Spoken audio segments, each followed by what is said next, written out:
Image copyright Getty Images. Image caption Hold him close. France's Emmanuel Macron has forged a real rapport with Donald Trump. Keep it short. Do not assume he knows the history of the country or its major points of contention. Compliment him on his electoral college victory. Contrast him favorably with President Barack Obama. Do not get hung up on whatever was said during the campaign. In May last year, as Donald Trump prepared for his foreign trip, the New York Times reported on how foreign diplomats were trying to figure out how to approach a man many thought would never win office. Since then, world leaders have refined dealing with Mr. Trump and expanded that list. Here's what works. Speak his language. Image caption Israeli Prime Minister Benjamin Netanyahu used slides to make his argument this week. Saw Israeli Prime Minister Benjamin Netanyahu announce what had been touted as a significant development on the nuclear deal between Iran and world powers. Proof, he said, that Iran had lied about its nuclear ambitions in the run-up to the accord.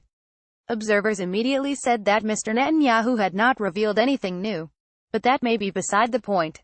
Later in May, Mr. Trump will have to decide whether to abandon the deal, and the presentation from Mr. Netanyahu, a persistent critic of the agreement, seemed at least in part designed to influence a president who reportedly has a short attention span, little patience for reading, and is a big fan of some television news. Netanyahu knows how to influence the president. He watches television, Suzanne Maloney, an Iran scholar at the Brookings Institution, told Vox. This was broadcast live. He had the props. It seemed very Fox News-like in the sense of its production values. Mr. Trump has already given Mr. Netanyahu a major victory by reversing decades of U.S. policy by recognizing Jerusalem as Israel's capital. Given that he has called the Iran deal the worst ever, he could be about to hand Mr. Netanyahu another win. Build the rapport. Media playback is unsupported on your device. Media caption Trump and Macron's touching moments. At first, it did not seem like Mr. Trump and French President Emmanuel Macron would get on. Their debut meeting saw a prolonged, awkward handshake that left their knuckles whitened. Since then it has been all air kisses and backslapping. Mr. Trump was so wowed by a Bastille Day display he saw in July 2017 he ordered the U.S. military to try to top it.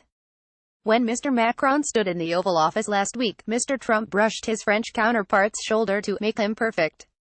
Mr. Macron's courting of Mr. Trump has paid dividends. The BBC's Lucy Williamson says their rapport has put France ahead of Germany and the UK as America's primary contact. What's more, the apparent closeness has paradoxically allowed Mr. Macron to keep some distance. While their friendliness was obvious during Mr. Macron's state visit to the U.S., when he addressed Congress there were pointed words on Iran and climate change, with the French leader telling U.S. politicians, there is no planet B. Like other world leaders, he has to think about how his closeness to a divisive U.S. president will appear at home. Make it business-like. Media playback is unsupported on your device. Media caption Merkel handshake offer to Trump falls on deaf ears. Germany's Chancellor Angela Merkel is sometimes unfavorably contrasted with Mr. Macron in her dealings with Mr. Trump. Their first meeting saw their own awkward handshake, or rather a non-handshake, while the German leader was noticeably unamused by one of Mr. Trump's jokes.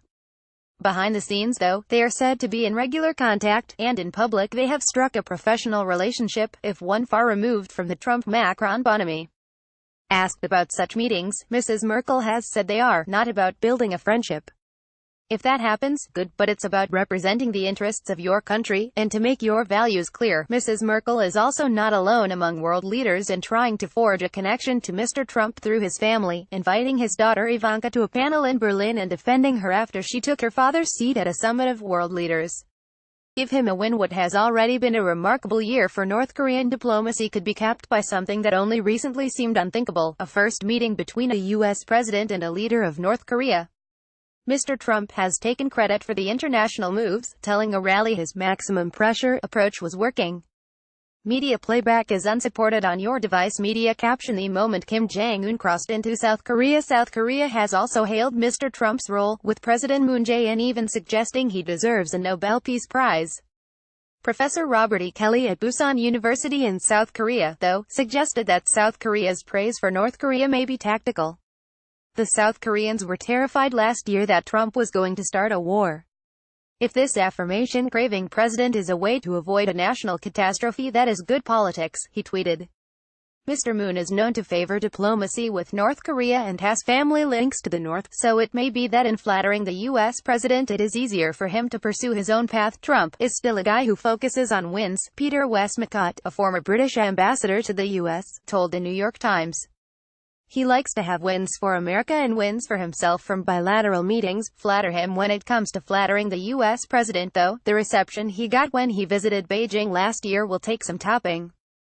In what was called State Visit Plus, Mr. Trump was met at the airport with a red carpet, military band, and flag-waving children.